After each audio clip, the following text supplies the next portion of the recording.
a maneuver! Hey everybody, welcome back to another Ace Maneuvers video.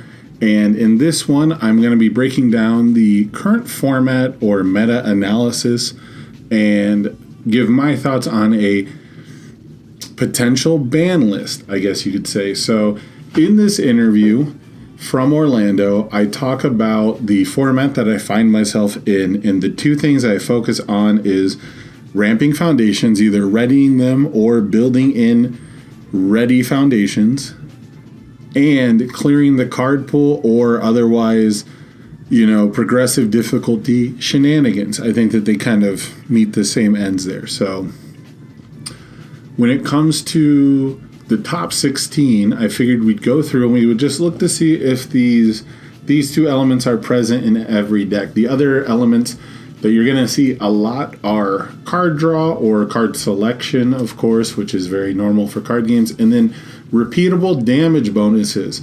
I don't think you're going to see probably any damage bonuses that aren't low difficulty and or repeatable. So keep an eye out for those as well, because those are very important to how you play offense, the repeatable damage bonuses. But the main thing I think you're going to see from this format is specifically progressive difficulty shenanigans, and then the ability to gain additional resources on your turn to play more cards. That's really the format, is how many cards can you play. So number 16, we've got Suyuasui. Pretty much everywhere. Difficulty reduction, readying, clearing on her face, frog lashing, readies foundations. That's just the name of her game. Momo clears her card pool on her face, builds you a ready foundation, refund, card pool clearing, refund, readies foundations, right? Like refunds a cost, ramps. It, ramps you a momentum, actually. This is mostly a ramp card. This is a ramp card. If it's not ramp, it's card advantage, right? Like, it's so crazy that there's so many cards that are kind of doing both for you. Let's just see. So this is one where I figured it wouldn't be quite as prevalent, but the really strong cards are still doing it, right? Like Face Shield's still a really strong card, clears your card pool for you. We've got still 2 copies of Frog Lashing, so we still have the potential for that extension. We still recognize that readying 2 foundations, in the middle of this like pseudo ranged card pool clogging package, the throws are going to set us up, but it's really these attacks that are going to get us there. So, and still some difficulty reduction. I imagine this is still mostly here for the Deadlock Enhance to really jam people up in a late game situation, but it is still difficulty shenanigans for your offense. So it's still present even in what would possibly be considered the slowest deck in the format. Top 16, Christopher Bromley playing Toga. The newest addition here, I think, is the 4 Frog Lashing. I don't think he was up to 4 beforehand. But capturing that is our card pool clearing ramping card. We've got the full maxed out ramp on Back Alley Haymaker, full maxed out ramp on Ready, Get, Set, Go. Repeatable damage, ramp here. Face Shield. Again, just one of the most important things about Face Shield is that it clears the card pool.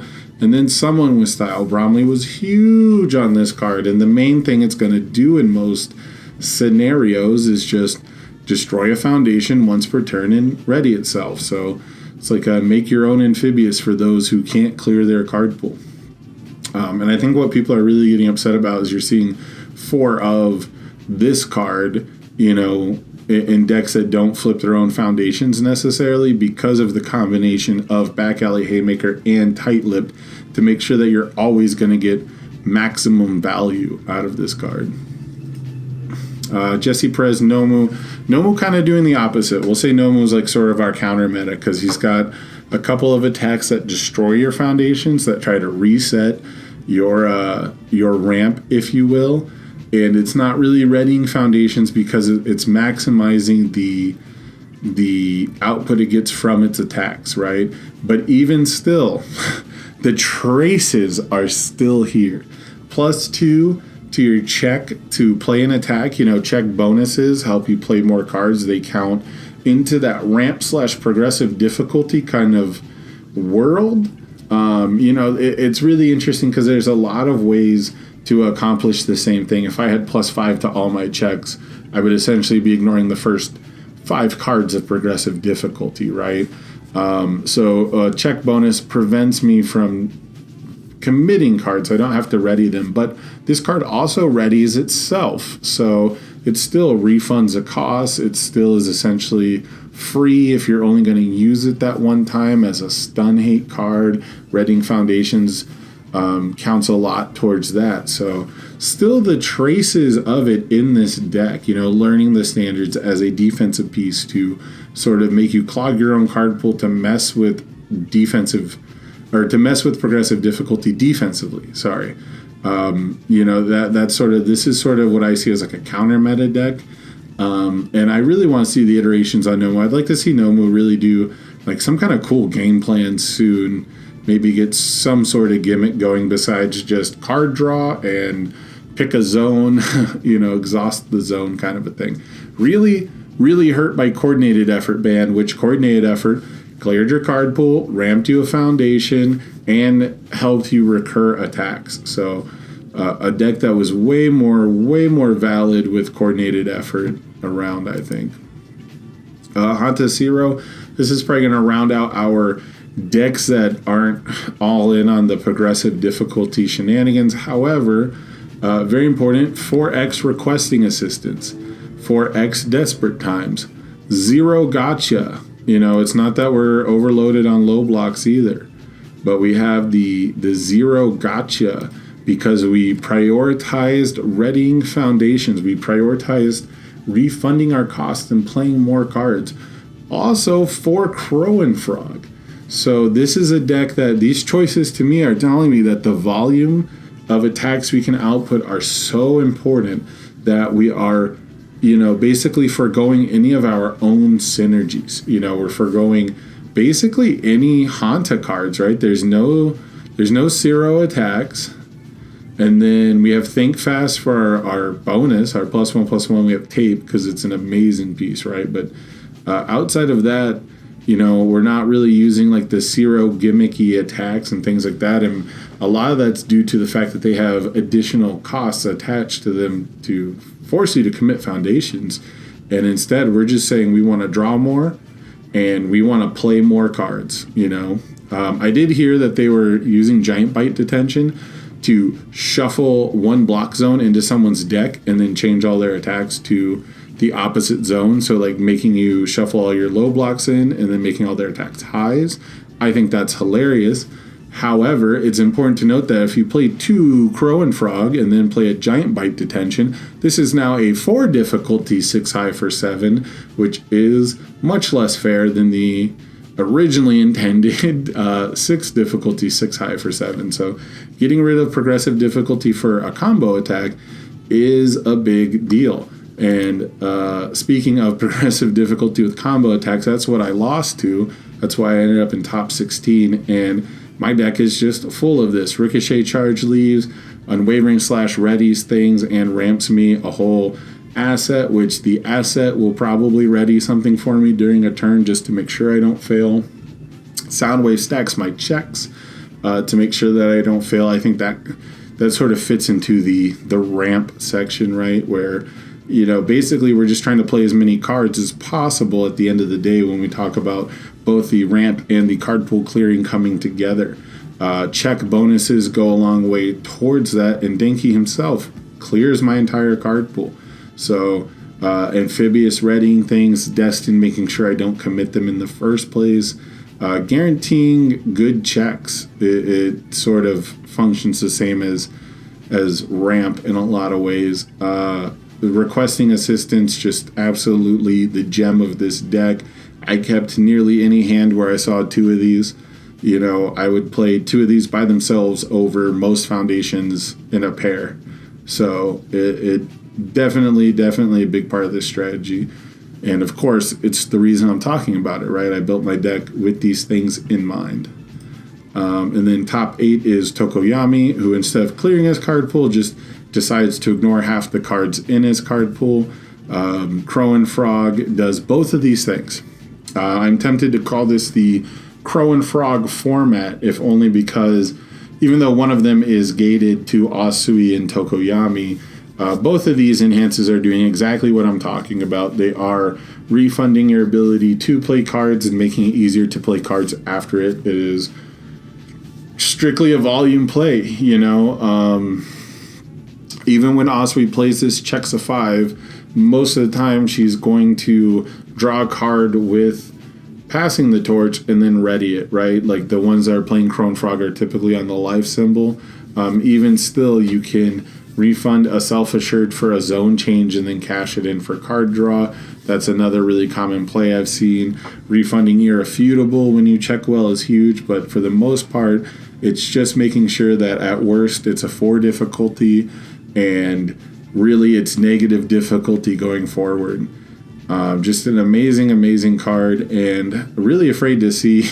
I think I genuinely believe Tokoyami 2 and Asui 2 suck ass because Crow and Frog exists. Because they would be absolutely bonkers if you gave them support. And I think Tokoyami 2 is actually getting pretty close. Being able to ready potentially 4 foundations in a turn using this card, like there's potential. He's pretty bad right now, and it's going to take a lot, but I think they're paying attention to this card. So if you want to call this a Crow and Frog format, you absolutely could, because we are clearing our card pool, and we are ignoring progressive difficulty, and we are readying foundations, and this card is all about that. And then repeatable damage. Let's go top 8, William Godbey. So this deck, again, sort of does it in a different way. You know, it readies foundations by destroying a committed one and building a ready one. But it definitely fits into that game plan. And then we still have an attack that removes itself from the card pool.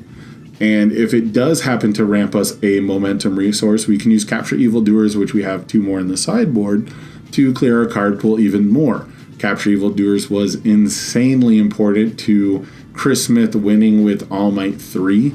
We saw that game get stolen immediately from Capture Evildoers taking a momentum, and then the form on it in the same hand to clear the card pool to allow the sheer volume of attacks to come out. So, you know, expect this deck to just be a solid contender because it replaces its committed foundations.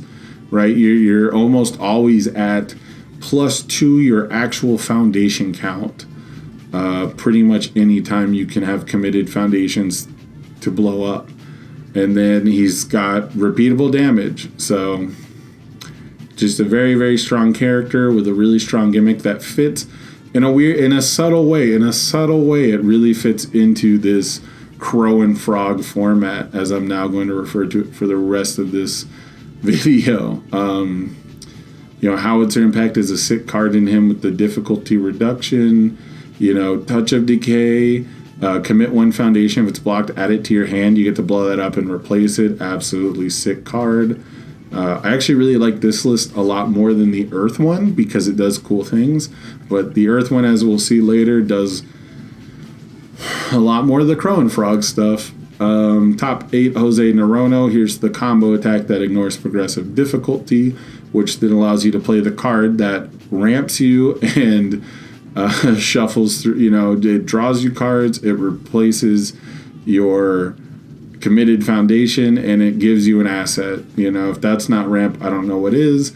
Clears your card pool, ramps you, helps you check really well, ramps you on defense around stun. You know, technically ramps you on defense, but we're only playing 1 copy, but still clears your card pool and ramps you, right? Like, moving a card from the card pool to the staging area being so prevalent in set 1 and not being restricted to 5-handers is kind of bonkers to me, and that'll feed into the later discussion once we get through the rest of these deck lists. But so far, this is just Tokoyami on the good symbol. This is actually just Tokoyami with like a higher entry fee, you know? There's like a bouncer at the bar who's got like the rope out, you know? And you kind of have to prove that you're on the list to start staff striking. But once you're in, right? And yeah, just the support that's coming down on these symbols, like advice for winners. It's actually impossible for Jose to check a 3 half the time. And then Ochako 2, kind of a subtle introduction to this format, you know. But on her face, she does clear her card pool. She adds that attack back to her hand from her card pool. And then the check bonus is allowing us to not commit as many resources. So you look at this clause, the ready one foundation that has not been ready this combat phase, check bonuses are going a long way towards maximizing the value from those effects, because if we have to ready a card twice, we might get jammed up. One of the main reasons people are upset at Frog Lashing is that it doesn't have this clause, but I don't know if that would fix Frog Lashing. First day of class, refunding a cost, right? We've got the restanding the foundation, and again, the check bonus to make sure that we don't have to commit foundations. Destin making sure we check good. Requesting is a 4 of, because restanding foundations is insane. Amphibious is huge. And Travel by Tape. Travel by Tape is actually a really, really cool defensive card. The 2/4 and the fact that you only ever get to use one ability on it is kind of frustrating, but they're 2 really good abilities, so I don't blame them.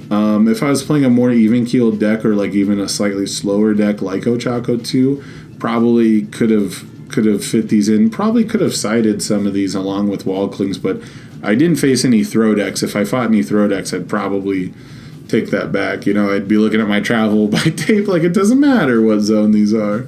So also a way to clear your card pool, though.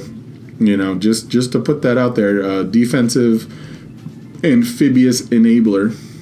And of course, got the same asset spread. Unwavering just gets in there. Double jab pummel for the bonuses to go deep, deep, deep to make sure that we get this once per turn off, right? Just more of the air symbol stuff. Just more air symbol shenanigans. Here's our first Earth version, and you know, we've got the ramp on defense. This counts as 2 on defense. Pull no punches clears our card pool. Forcing surrender clears our card pool. Repeatable damage pump clears our card pool. Ramp card, it's pretty much the whole deck almost. A full half the deck, you know, stopping our opponents from being able to benefit from these things too at a 4 of. And then the attack lineup, ramp card, clears the card pool, ramps. Our solid breaker 2. Ramps, you know, replaces the foundation ramps, and Texas Smash is the numbers to grease up in there. Very similar to the top 1 deck that we'll get to in a minute, but this is just like the Earth version, doing like a permanent, like it's doing the one better than readying a foundation, right? Like I think the reason these decks beat out, you know, the air decks in the end is because in a world where both decks survive to turn 3, or they survive through attack turns, the one that is adding the foundations permanently, you know, the one that gets to build the foundation permanently, or has the option of getting the card draw for things like Harn Jab, I think that's really the difference. That's really it's a permanent ramp versus like a temporary ramp. You know, getting a free ready foundation is almost always going to be better than readying one just to commit it to play more cards. But the most important thing is that you're playing more cards, you know. And then here's the air deck again. Here's another air deck with, you know, maxed out Unwavering. This time we have Sound Waves because we want to stack those checks. This time we also have the ramp from Ready, Get, Set, Go. Barry just has like a way more like evened out deck. I was all in on offense, but see, he's got the reduced difficulty once it's in your momentum. He's still maxed out on the check bonus, you know, still maxed out on requesting to ready those foundations. So just super, super, super important. You know, I had compressed weights on my side. He's got them in the side. It's not even, I have to go back. It's an infinity symbol card, and we're still only seeing people run maybe one of it, if at all. You know, I had the 2 because I really wanted to see it, and I can tutor it up. But like clearing the card pool isn't the only way to do this. So ultra compressed weight still feels like it's not going to help you. You know, like hitting it on a hardened frenzy, and then it's still going to be like a 5 high for 5 or something. Like, you know, they just won't put the resources into it, and you'll feel stupid for blocking it. So like still not really like the silver bullet card that we're looking for. Doesn't make a card start to count towards progressive if it's a crow and frog, things like that. So I really thought this was going to be a lot more relevant because of the progressive difficulty shenanigans. But now that we've seen what the Earth decks can do, and we've seen like the emergence of more staff striking and things like that, it's, you know, it doesn't stop people from tutoring a foundation even. Like if you can read that there's going to be a capturing net coming, you know, maybe blowing this on a foundation could be really worth it. But it really didn't perform for me that much in the matches I saw it. I saw it on the stream match where it just made things even worse for my opponent, who was already in a terrible hole to dig themselves out of. But so still just, you know, Jiro wants to ignore progressive, wants to have those cards in the card pool. So we're obviously seeing more difficulty reduction, not necessarily like clearing the card pool, but the check knowledge and the foundation readying, definitely a huge part of this strategy. And then Travis playing Sue, you know, just prepared for everything. The deck has everything sort of covered. But the 3 things it's maxed out on is the 2 highest damage attacks, one of which readies 2 foundations, regardless of if they've been readied, and the other readies a foundation once you clear it from the card pool. Those are like the priorities that we had, were basically our 3 best blocks, you know, +2 low block tied with Frigid Heatwave, but Heatwave will draw us more cards, you know, things like that. Frog Kick has the same block as Sticky Balls, but it does something when we clear it from the card pool. Crow and Frog Takedown is a 3 of in here too. You don't see too many Sues running it, but it does everything you want it to do. And when we're talking strictly volume and we're trying to draw as many attacks and play as many as we can, you know, this card is absolutely super greasy. It combos well with Icy Gliding. It combos really well with Self Assured, in my opinion. I like to make my Frog Kicks high zone a lot. Make your tongue whip high zone. Combos well with First Villain Encounter. Again, just more difficulty shenanigans. This deck was just ready for everything. You know, the water symbol just has something for everybody. It has damage reduction. It has speed reduction. Well, both Sticky Balls and Rescue completed. You know, it's got generic. It's got generic answers for drawing cards. It's a sick symbol, and it's got everything prepared. But the only thing, but the character leading it is known for clearing the card pool, readying foundations, you know, refunding that cost, ending her turn with playing 7 attacks, and everything's ready. And of course, the winning deck, basically, I've seen this before, just different ratios. Just ramp card pool clear, ramp and hand punish, and ramp. You know, similar foundations. I think he has learning all on the side, but still, you know, card pool clear, ramping cards, clears the card pool, repeatable pump, clears the card pool. It's all there, right? Like Manly Passionate Guy clears the card pool and ramps you. So it's really interesting that we've gone through, and it's present and it's hard because it's only 2 sets. It's only 2 sets. How many 0 diffs are there, right? How many different options does this hero player actually have to play Gotcha, Desperate Times, Requesting, and they really wanted 8 0 diffs. So is it really that big of a thing that Requesting is generically better than Gotcha? I don't think so. The other thing is, you know, looking at the overall power level, I don't think there needs to be any bans. I personally would love bans because I just want to play different stuff. However, if you were to cater to my personal taste, not only would, it come into question how well you could sell the game to a wider audience, but my preference comes strictly from a lower power level, longer game, even keeled, back and forth kind of a thing. I don't think turn 2 wins should exist. If you had a deck that where it's like, if they draw literally 4 Summon Dark Shadow and 3 Dark Shadow, or 3, if you had Tokoyami who had to draw a perfect hand, right, of his ultra rare and his action every time, that wouldn't bother me because it's such a low percentage. But Tokoyami can draw one of his ultra rare, one of his action, and then 3 or 4 other attacks, and it probably doesn't really matter what those attacks are if it's turn 2, especially if one of them has stun on it. We saw Marcus Johansson use Nitro Explosion XR to clear his card pool on top of ignoring progressive from other stuff, on top of using Crow and Frog to ready everything and pass all of those checks and win a game with a 7-card hand.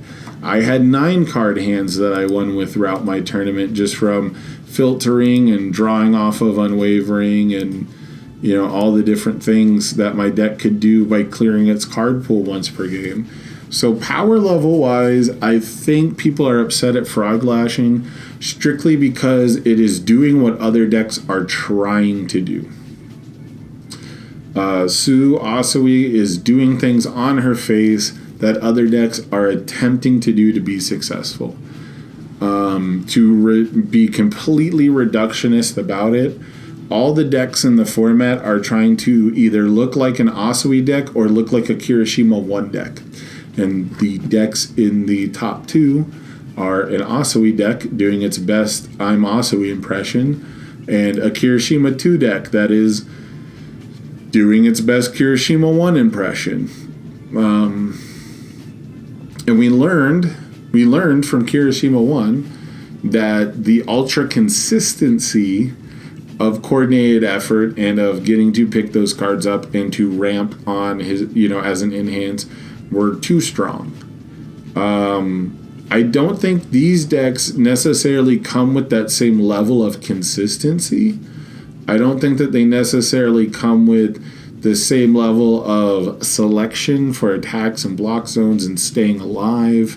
They certainly don't have the same level of damage reduction, although the same capacity is definitely there, right? Like half blocking a huge attack for free, probably going to get you about 4 damage saved, if not more.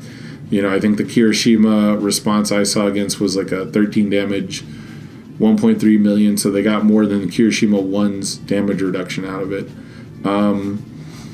But yeah, power level wise, I don't think Fourth Kind is an issue. I don't think Tokoyami is an issue. I don't think Staff Strike's an issue. I think the issue is that they're all trying to do the same thing. I think that all these decks are trying to just string together attacks that have no investment in them. Aoyama 1 choosing when to commit to add stats to an attack is a big deal. Like, how many of these decks are really choosing which attack they add stats to? Like, Kirishima 2 arguably has to choose 2 attacks per turn to give the stats to, but if we look at his his own foundation, it's +1 on everything once you do the first one. Brute Strength is also basically +1 on everything that you want it to have. Tight-lipped, which you tutor up, if you're going for game, right? So, like, we definitely get repeatable damage from our stage, but, half our attacks or the attacks that we really need to are definitely going to get some damage. But how many of these characters have to choose? Jiro puts it on everything. Kirishima 2 puts it on 2 of them. Ochako puts 2 speed on everything. And she's probably going to respond as soon as she hits you. This gives everything. Okay, Kirishima again on the strong defensive, and he's got damage pump that is selective, but it's still based around playing as many attacks as possible, right? Tokoyami is just the poster child for let me send my whole hand at you as soon as possible. Kaminari, this deck is my whole dissertation on the format, basically. It's all innocuous attacks with essentially no stats. I get +1/+1. right? But I essentially don't add any stats to anything. You know, the indiscriminate is like, you know, it's a free enhance on the card. You know, like that's kind of what I mean. I'm not choosing which attack gets stats in my whole deck. None of, like, Heroic Lineage is the closest thing we've seen so far. Flip to give speed, I guess, you know, as a 4 of, and that's just, you know, gonna be part of your string. Icy Gliding is almost always just an attempt to get +1 speed on the next attack because you know they have to block this one. So unless you're like on a Heroic Lineage symbol, think fast. You're committing the foundation to change the zone to get the +1/+1, but if you're 0, you're probably just getting +1/+1 for free on everything. Self-sacrifice you start using once you know that they're going to lose, right? Like once they're open. And again, it's a Heroic Lineage symbol. And then Nomu just puts the damage on everything with his face. Toga's probably just putting the speed on everything. Does she commit to add damage? Nope. This is repeatable. Mineta 2. He's got defrosting, I guess, you know, perfect for Great Brush. Absolutely gross with Great Brush, by the way. Just super stupid with Great Brush. Actually dumb. Yeah, like we're not really picking, like this is primarily a defensive card. It's better on defense than offense because of the, you know, just -2 versus +1. But we're not really choosing a lot of the times where we're putting stats on things. Again, I think this is mostly for Deadlock, and you're mostly choosing which attack is going to get the -1 difficulty. I don't think you're going out of your way to put the +1/+1, and when they line up, of course, that's like the higher echelons of play. Broberg, you know, where Cannon Blast pumps itself. Rescue completed, you know, if you're planning to do the Momo anyway, right? You're going to blow one up to build one and you don't have anything committed. Floating is repeatable. Nothing to really choose where to put stats on. A lot of this is, you know, to protect your stats, right? So we're not seeing any foundations that really you have to cash in unless it's Heroic Lineage. And because Heroic Lineage is a response, we get to choose, you know, when it's absolutely necessary, when it's actually going to win us the game, pretty much all of the time. It's not necessarily a choice where, now of course it's dependent on when you can get your speed pumped, don't get me wrong. But yeah, it's very much, you know, like with a card like Think Fast, right? Like the sequencing is going to be up to you. You're probably going to get to just choose that. So Unexpected Hero probably also, right? If our opponent has no hand, we know that they can't block the zone because of 0. We get to put 3 damage on it and the speed won't matter. So that could definitely come into play. I assume this is mostly for the drawing a card, but once you're in the position to win, you know, this could matter. But for, you know, 12, 13, 14 decks out of this top cuts, there's practically no choice when you put damage on things. You're putting damage on everything, or you're putting damage on nothing, right? Like or stats even. You're just doing both your Jiro responses, and sometimes one of them doesn't actually give stats. So when it comes to cards like Frog Lashing, when it comes to cards like Fourth Kind, when it comes to characters like Tokoyami or Kirishima 2 or anyone you think is ban-worthy, I think that they'll just be replaced by the next deck who plays these cards the best. I think that, you know, there's just going to be another Earth 6-hander who has a decent enough defensive ability, or even just an Earth 5-hander who just goes, okay, well, I can play all these ramp cards. And because I played a back alley Haymaker, I can play a second back alley Haymaker. And because I played 2 back alley Haymakers, I now have the additional resource to play this jab on a 6 and then commit the now face down card that I have, which I can then just replace. And now I haven't really even started to use my Kirishima yet. I'm 3 attacks in. You know, here's a Texas Smash into a Frenzy, which you block the Frenzy, and now the Frenzy comes down, and I've now started to Kirishima to replace that one foundation. So everything's ready again. I'm at the same place I started. I maybe have a foundation committed or two, right? Like they play 4 or 5 attacks. They're in the same place they were. Granted, they had to check 5s, but that's half the game anyway. And even if they checked a 3, they're nowhere near the same position, right? Like if they checked a 3, they just Kirishima'd sooner. They did an additional Kirishima I didn't talk about, so they did their second Kirishima. Now they're down 1 because they checked a 3. While playing things on 6s, like it just power level wise, I don't think there has to be a ban. I think if you want the game to look any different and progress in a different way and see different strategies, the only 2 answers here are to make broad cancels that shut down staff strikes, but then you get this entire innocuous lineup, or you have to print some more silver bullet cards similar to ultra compressed weights that just straight up limit the amount of attacks an opponent can play. The easiest way to do that is to introduce reversals to the game that delete attacks or stun the opponent out, which still doesn't really matter if they're ignoring progressive. Still doesn't really matter if they have the ability to ready them already, right? Like by the time they've committed down enough resources where that matters, you're probably in too bad of a place because of the sheer volume of readying and building and ramping. If it were up to me, I like lower power levels. I would call everything. I would ban everything that raised a foundation except someone with style. I would ban probably everything that clears the card pool or makes things ignore progressive difficulty except like alleyway ambush and maybe in like staff strike. I think staff strike's kind of like a cool style, but Jiro with staff strike kind of nuts, and with Award the Victor kind of nuts. So maybe alleyway ambush and I don't know, like Ibarra. Like character abilities are kind of weird too because a lot of characters do these things that I would either have to get rid of or adjust. So I think there's too much to do to create a quote-unquote balanced game. I think it's balanced around the idea that everything is crazy kooky over the top.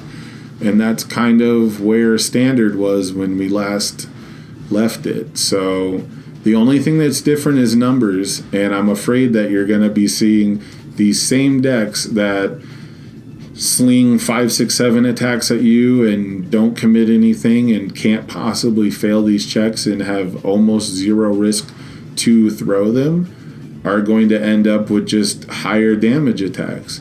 They're going to end up with cards like Defrosting that are lower difficulty and apply stats better. Ambush Tactics is kind of close, right? For the air versions, like it's very dependent. Like if Ambush Tactics and Homage to My Hero had the same like hoop to jump through, Jiro decks would be splatting people immediately. My Denki deck would have actual damage pump and would have forced people to block way sooner and make things way easier. A lot of people I talked to overkill. They had attacks to go and could pass them.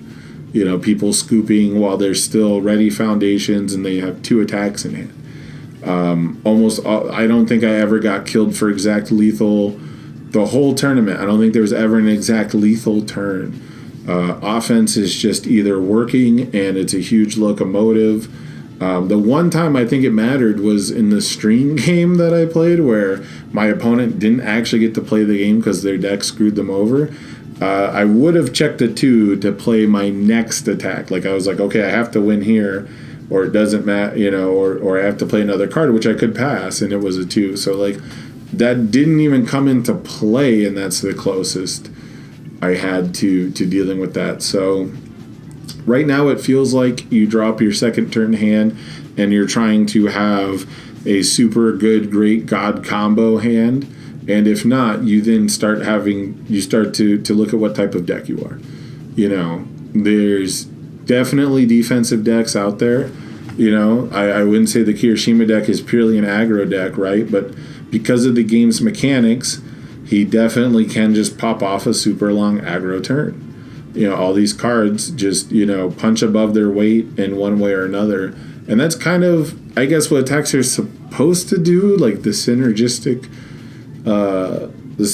effects, right? Like it just they're supposed to be good. The cards are supposed to be good. It just feels like they're all so good, and it feels like you cannot tune back the power level.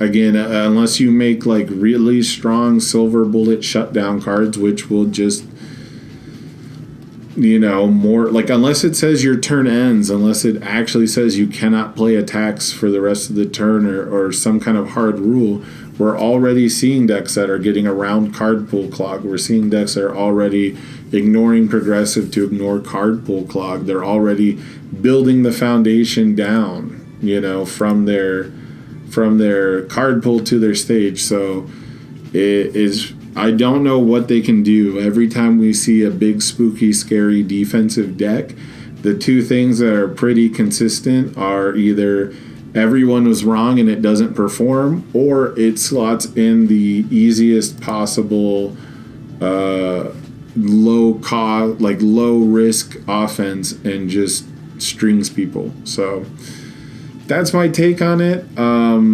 Again, my personal preference aside, Frog Lashing just seems like another card right now. It just seems like another card that you invest into and you string together. And I see it as a flow card.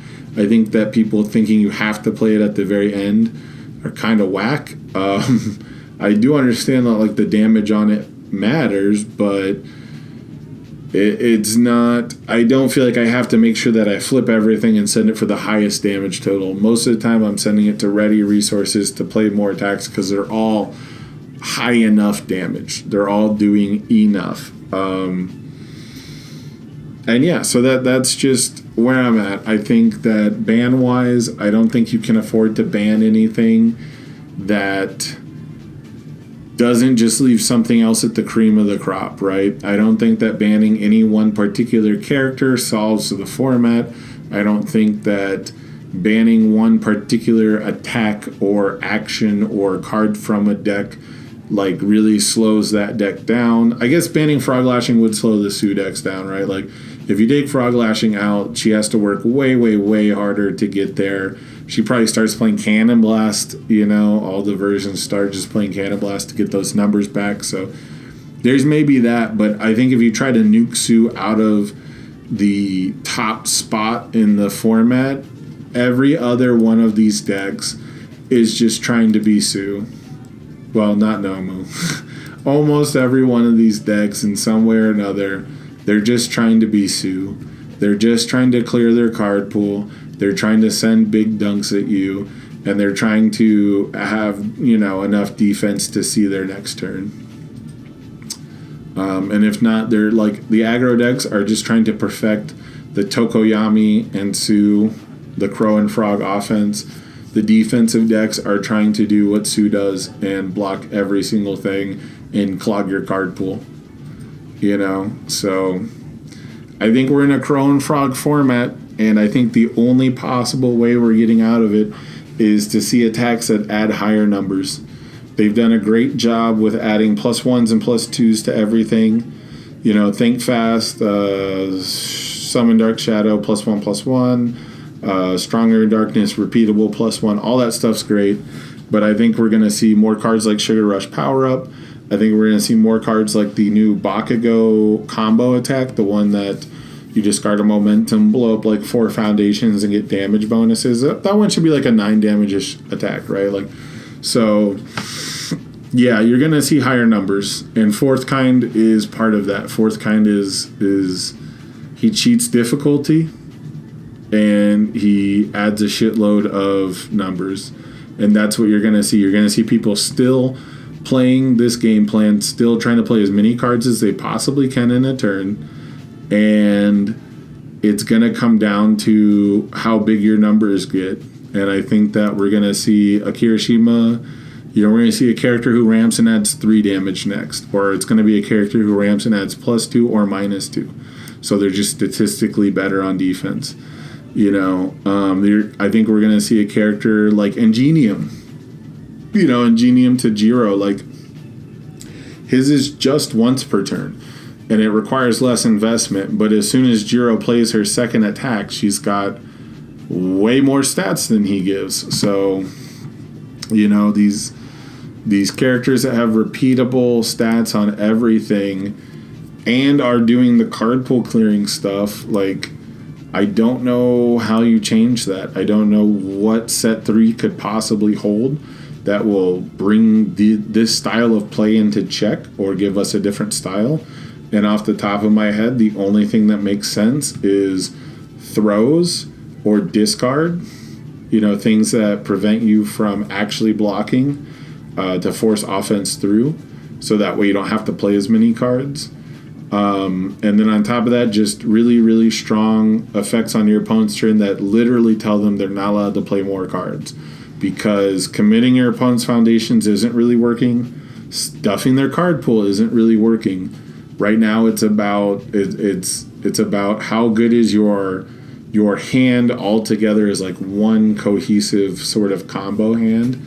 And I'd like to see the game, you know, return to like the Momo matches where there's, you know, a little bit of give and take, a little bit of back and forth. She gets to progress her game plan when you poke her, right?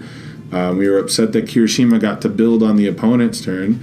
And we saw Nate in the grand finals of a tournament on stream, you know, like utilize that very well. Like, oh, now they, you know, you didn't kill them, but now they got to build this foundation. And that's really cool and all, but her offense still leads to home run, comet, cannon blast, which these attacks aren't going to kill you by themselves. They need you to be able to string into them. And if you're going to string into them, you're going to need cards like this, right? So, you know, it's still card pool clearing. It's still amphibious. It's still a deck that is playing Sue's cards and Sue's game and just in a different path with a different mask on. And I don't know how we can get away from that. I don't know how we get away from a format where playing the most cards is the most efficient way to do things. I'd really like to sit on a really powerful defensive piece that does things for multiple turns and changes the way I play the game, but that's not the reality of it. And so I don't want to suggest bans based on that. Like I don't think you can trim the format to what I'd like. I have no clue what set 3 holds. I hope it changes something up because right now it just doesn't feel good to say I blocked every single thing I possibly could on turn 2 and still lose to just an absolutely massive volume of attacks. And that's raw deal. Anyways, that's my thoughts on the meta. That's my thoughts on the ban list. You know, I just can't see banning any one card. I can't see banning any 2 cards and not feeling like it wasn't enough.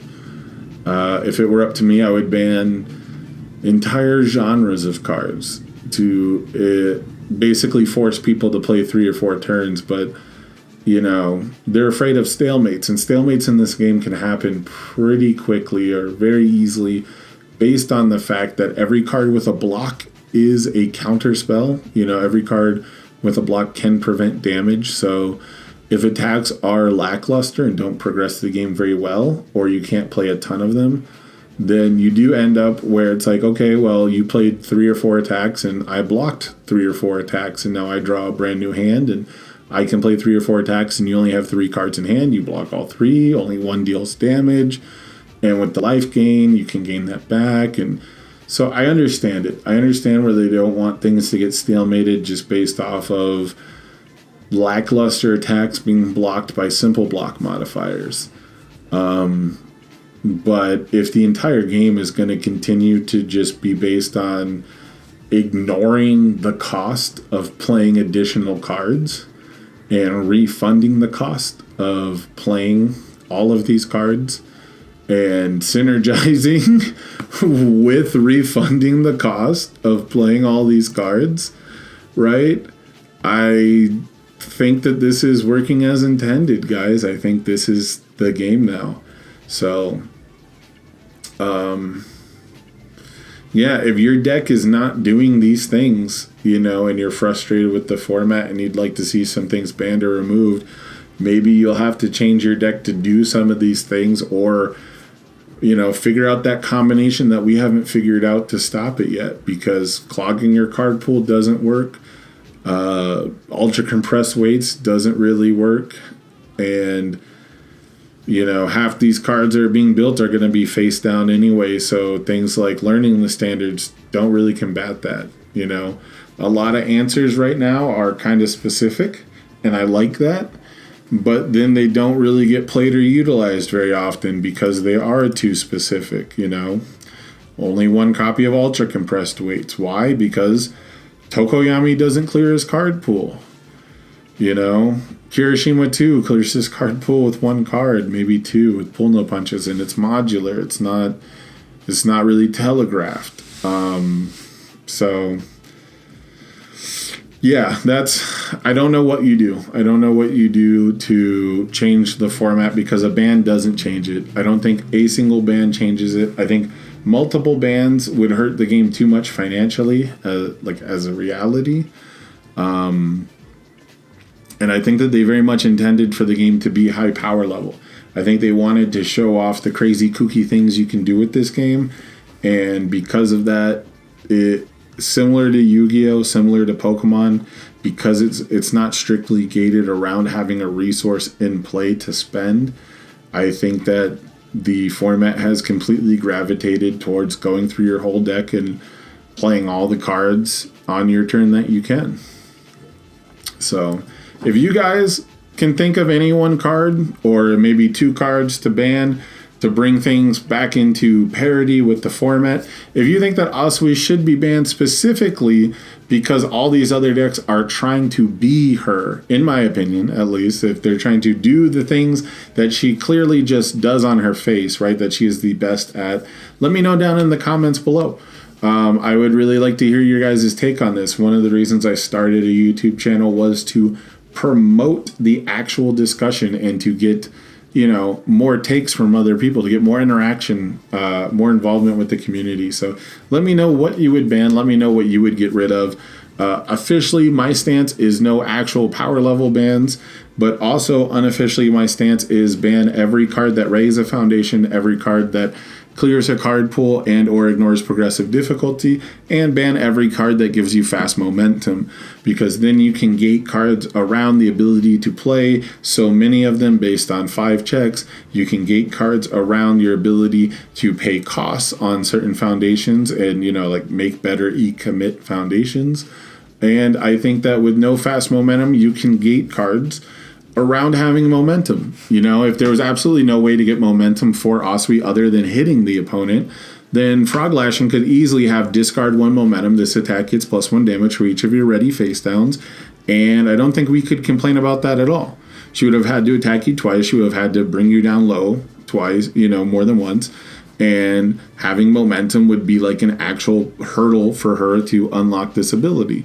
But as it stands right now, even just adding that to it would just force people to play Amphibious Ambush, and then you just telegraph ambush into Frog Lashing, right? So I don't know if we change anything. I think we're just in a Crow and Frog format, and it's your duty to be as Crow and as Frog as you can be, whether it's primarily on defense, whether it is primarily by taking the strongest defensive aspects and still running their cards, or if it's by stealing their sub theme when you sideboard, again, still playing all these cards. So that's my take. I'm going to take off, and I need you guys to if you like the video, subscribe if you want to see more, and tune into twitch.tv/Ace Maneuvers tomorrow. I'm going to be talking with Phil Birch about our organized play wish list. We're going to be talking about the things that we'd really like to see from upcoming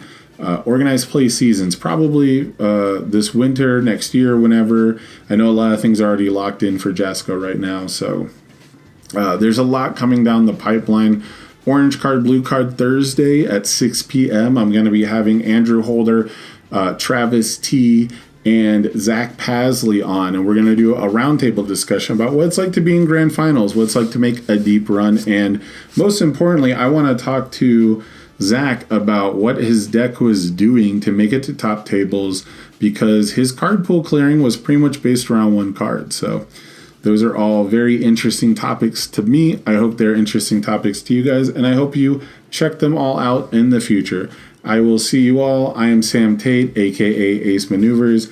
I'll catch you on the flip side.